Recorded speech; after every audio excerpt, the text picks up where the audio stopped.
Hey guys, how's it going? Wanted to post up another update.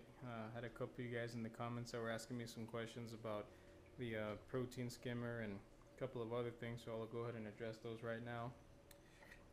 Water's looking a little bit cloudy because I just picked up the filter and unfortunately released some of the debris in there, but uh, that'll pretty much settle down within about 20 minutes. Got a couple of new additions. I did put in a torch, a metallic torch that I got from my local fish store. It's actually grown up significantly within the last 2 weeks since I put it in. The only other addition is a diamond watchman, which most of you know that are familiar with them.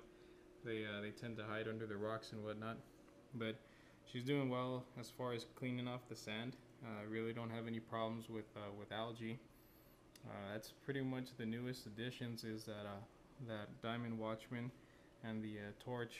I'm gonna be getting a hammer coral and probably a pretty good zoa colony. Well, I would probably say in about a month, so I'll post up another video on that. The corals have been doing very well. Haven't had any casualties since I started the tank on July 1st. I've been able to put in not quite a bit of fish, but I've reached the fish capacity, and thankfully I haven't had really any issues. The only problem that I did have is I put a flame angel fish in there probably about 2 weeks ago. I could tell right off the bat the fox face and the flame angel were not going to be buddies, and fortunately within 24 hours the flame angel was actually dead at the bottom of the tank. I do suspect that the fox face had something to do with that, but so far she's been getting along with everybody else. There's that little watchman just come out of his apartment right now.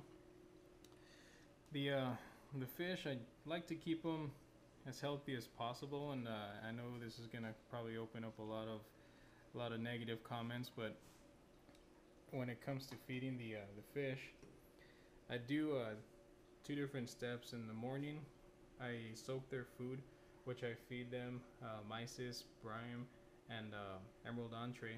I like to soak it with 4 drops of Kent garlic extreme in the morning, and in the night I soak it in both the garlic extreme and the Celcon, which I do this pretty much every day.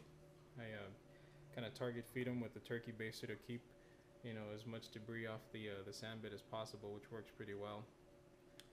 I would generally attribute the healthiness of the fish to the little regimen I have as far as soaking the food. Again, I know I've gotten some comments in the past that you shouldn't be adding those on a daily basis. It's more of just a couple times a week type of deal. But I haven't had any issues. The fish really seem to like it, and that's pretty much the plan I'm going to stick to now. For the some of the algae eaters, which for some reason the fox face doesn't really like any of the algae. It did pick off a couple of the zoas, but that was a while back. It's since then stopped it.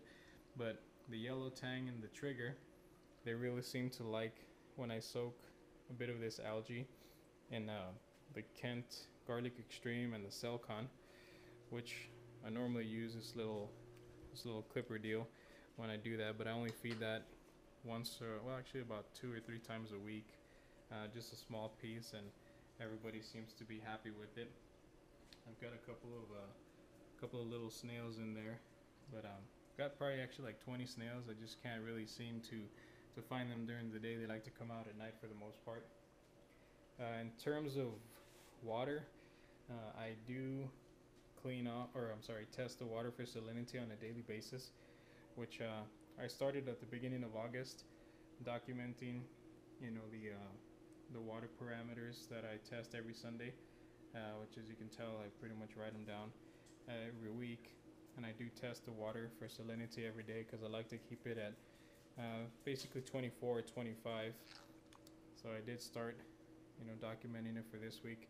I just want to kind of keep tabs on it to make sure nothing goes out of control without me knowing it. So far it's worked pretty well. The water's been pretty clear. Fish have been pretty healthy. What I do add into the water twice a week, which is every Sunday and every Wednesday, is this aqua line. calcification, ions, the pH, and the fuel. I do add those, like I said, twice a week. For those of you that don't know, because I didn't know this the first time, the fuel actually needs to be refrigerated. So once you open it, make sure you keep it refrigerated, or else it's going to go bad on you. Testing equipment, pretty standard. Just the API saltwater test kit.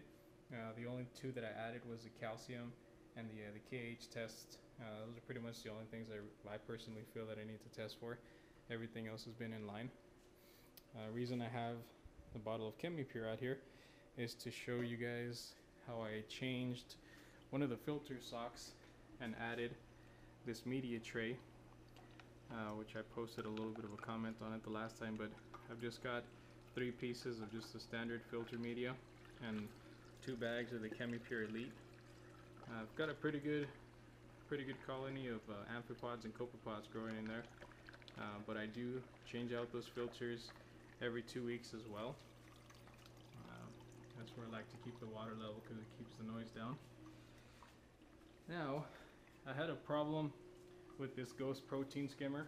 It started making quite a bit of noise, but I contacted Innovative Marine, and they sent me out the replacement part, which was the pump as well as the impeller. It's been up and running for about a week and a half since I got the new parts, and as you can tell, it's doing its job very well.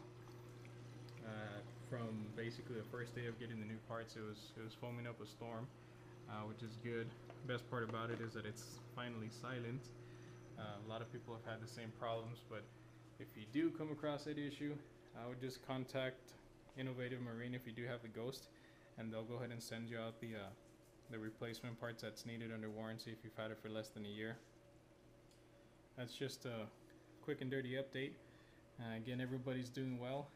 I'll be posting up a video on how I clean the filter socks, which let me just show you that real quick. Filter sock, I generally clean it about every 2 weeks. Well, there you go. You can see some of the amphipods and copepods just kind of hanging out in the filter.